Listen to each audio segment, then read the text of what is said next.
I'm going to use your flash as well. Very good.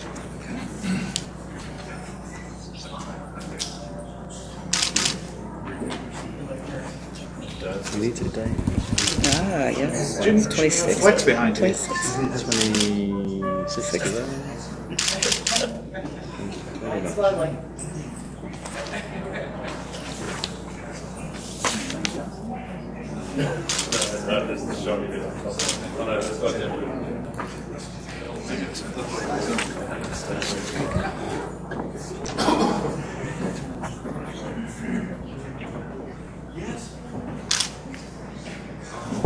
Excellent.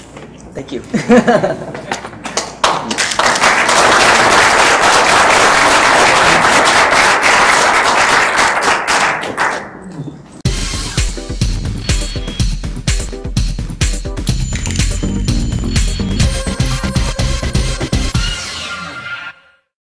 Glad to have you here early this morning.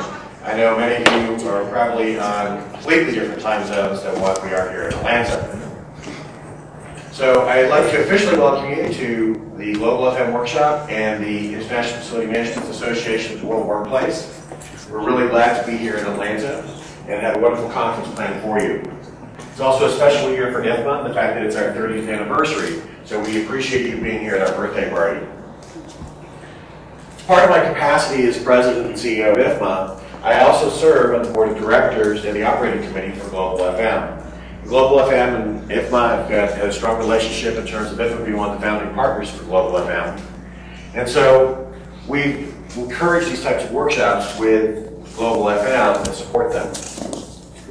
This Global FM, as I said earlier, is an organization that is here to help advocate FM around the world through providing resources to the FM associations that exist in many different countries.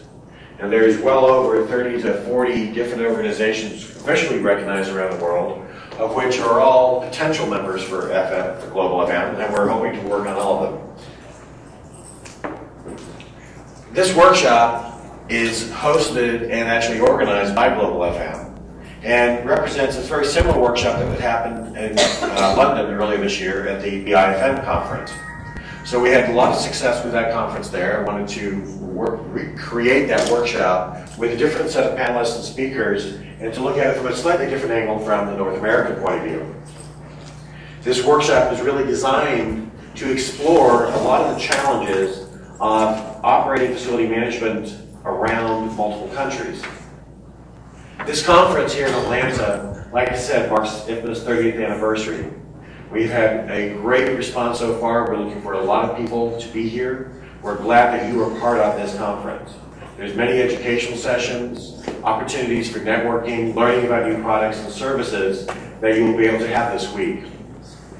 So with that, I hope that you can enjoy your week. I hope you have a lot of fun learning and a lot of fun just having fun and experiencing Atlanta and all of the conference events. So thank you for being here and enjoy this workshop. Tina, over to you.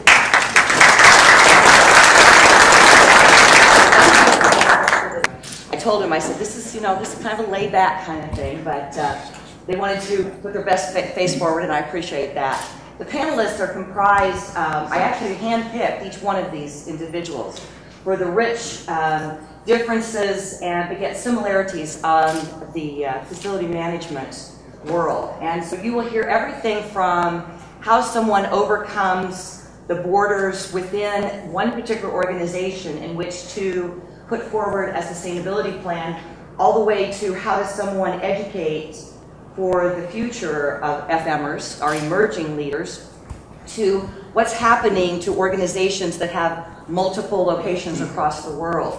So the way that this has been designed is each of our panelists will give a very short overview of who they are, what their responsibilities are, what they contribute, and then talk a little bit about maybe a project that they did or an initiative or some of the different activities that they're involved in. And then I'm going to act like a question, like the audience, asking questions from the audience, just as I'm going to ask you. If you can think of anything, we'll pause after each panelist. If you have some questions that you want to ask of them, please do so. We want this to be as interactive and as informative as possible.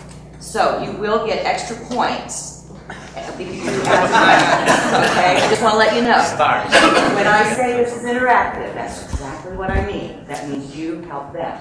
So without further ado, I'm going to, first of all, I would be remiss if I did not recognize the sponsors of our workshop. We have had a wonderful relationship with both CUBE and ISS. They have been wonderful, wonderful partners in our journey in Global FM.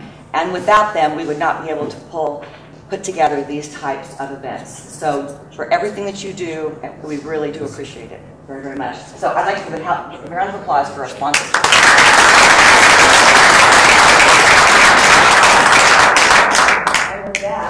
Right, the World Bank is officially known as the International Bank for Reconstruction and Development. It was established right after World War II, primarily to rebuild Europe and Japan. Currently, we have 187 member countries, and the bank is focused primarily on giving loans, grants, commitments, other commitments to developing countries trying to establish poverty reduction elements. We are now in about 150 we're helping 150 developing countries in the fiscal year 2010. We have about 9,000 employees and 120 country offices.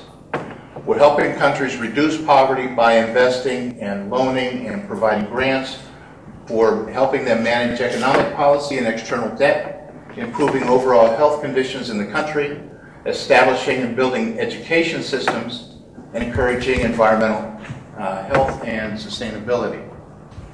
We're currently managing 7 owned offices. We're going to add 4 more in December, and 2 leased offices. So you can see, out of 120, we've got a long way to go, and we're still learning.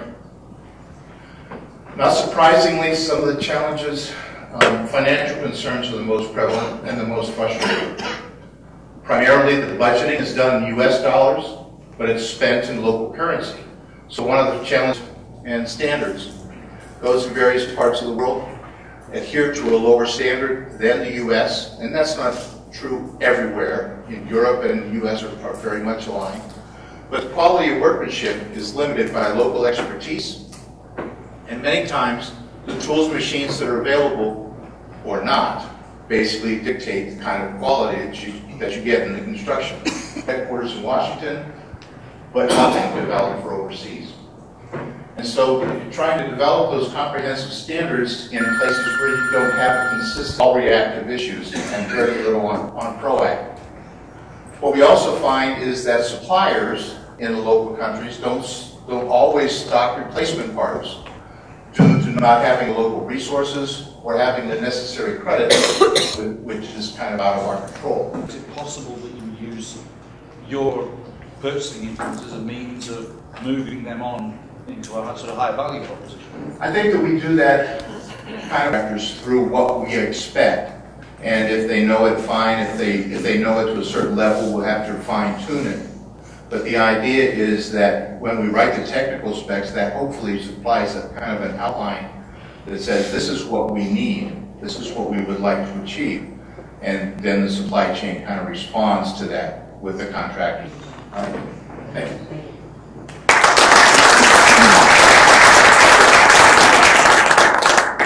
My name is Dean Campbell. I'm the head of Global Corporate Clients representing Asia Pacific, which includes India, Japan, and about 14 other countries, from Japan stretching down to New Zealand, across to India and China. So it's a fairly large area. In that region, we employ 170,000 people in ISS, so a fairly substantial portfolio of staff. That's as a subset of 525,000 around the world.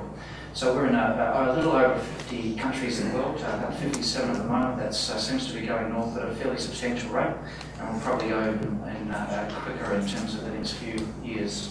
Just in terms of, I have to press this very hard. That's what you see. Oh, press that. Just bear with me. On the demand side, client side, this is very interesting hearing from the World Bank. We've gone through a similar experience recently with a foreign government outsourcing effectively their managed services, hard and soft, right throughout the Asia Pacific region. It's been a very interesting exercise. 15 months in process. and one of the most extreme processes I think our company has ever been through in the market. Notwithstanding, they had to do that to actually mitigate, obviously, their risk and their risk going forward. Some of the things that clients in general are looking at happening right now around the world. In terms of the pursuit of improving service provision, we often hear we'd like more for less. I think we've probably heard that for years. That continues to be certainly pressure in terms of the FM service providers around the world, and no doubt that's continuing to be a driver of clients for us. In terms of improving occupant experience of services, this actually relates a little bit to what John said. Interestingly enough, when folks come out of their home base, whether it be the US or the UK, or there being a responsibility for housing some of these folks, and that means there's minimum standards also in the residential properties also, as an example. In terms of achieving ensuring compliance, probably the toughest one of all, frankly, out of all of that list, that is massively aspirational in terms of, again, minimum standard compliance around especially life safety, electrical safety, and a lot of the commercial offices that you see as a result of initiatives, and they've grown not necessarily in one big bang. They've progressively either acquired companies, so some of the multinational companies that acquired companies in their target markets, whether they be emerging economies, first or second world, and what that has actually presented a level of legacy systems, or no systems at all, frankly. So we're seeing on the demand side clients saying, look, we would really appreciate if you could provide us with a single source system in terms of information management. People chasing standardisation. And I did wonder, particularly in the developing countries, whether that was really a stupid thing for Western corporations to be doing, given that the competitive advantage that's enjoyed in those places a lot of the time is because they're not standardised. I was wondering what you all thought about that. Yeah, well, certainly, maybe I'll take a punt at that and then I'll leave it to the professionals to answer. From overlay, in addition to what is domestically sourced, is one of the key things. So it's actually making sure that you provide a buddy system, ideally from some of the more developed markets, whether it's in the US, in places like India and China, and perhaps in Vietnam and Korea, is not always easy. That's certainly an aspiration. So I guess my comment in simple terms